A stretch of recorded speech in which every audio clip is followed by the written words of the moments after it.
طبعا الان اجينا النبي الله دانيال، هسه راح ندخل.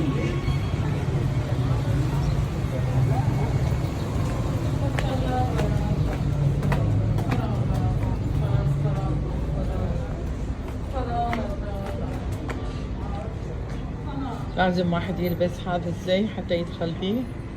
هذا نبي الله دانيال.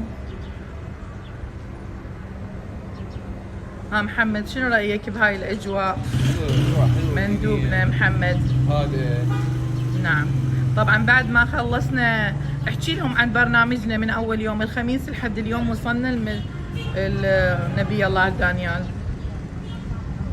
طلعنا حدود الشلامشة. تعال من هنا محمد، بلا زحمة عليك. نعم. وصلنا لحدود الشلامشة من الباصرة، طبعا تجمعنا تدوم بين ساحة الطيران. نعم. ركبنا بالمنوبيس.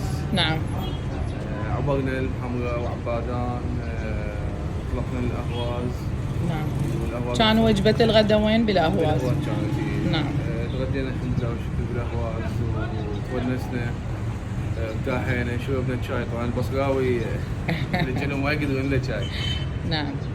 وبعدين طلعنا انه ارتاحنا شوي، طلعنا قبل ديس فول.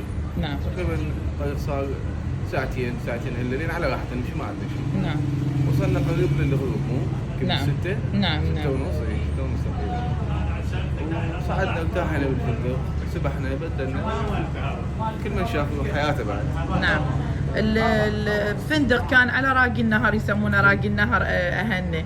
يعني كانت السهرة للصبح طبعا ما شاء الله ويا العوائل. هي نص السفرة، نص الونس الفندق. الفندق لأن كان على عالمي المكان. نعم. راح نعم. تشوفون انتم المقاطع والصور. نعم. نعم. كلش لطيف. حلو. ويوم ثاني طبعا بالليل تعشينا بالحدائق مدار الفندق. حلو. المكان اللطيف. يوم ثاني توجهنا لعلي كله. علي كله كان غدانا سمش، طبعا اخذنا سمكاتنا ورحنا شويناها. علي كله عباره عن متنزهات. حلو، كلش حلو. وخضار يا واني غابه مصغره يعني. نعم. نعم. كملنا واللي يسبح سبح وما سبح وجاب الفندق. الحمد لله كان برنامج موفق. والان اليوم السبت توجهنا النبي الله دانيال، وهنا اجى اللي يحب يزور. طبعا المكان حلو ضريح وهادئ وبهاي العوائل من كل، طبعا من ايران ومن كل البلدان جايين يشوفوا، هواي جنسيات جايين نشوفها تجي وتزور هذا المكان وهذا الضريح. راح ندخلها من صوره من داخل. السلام عليكم. اهلا وسهلا فيكم. وعليكم السلام.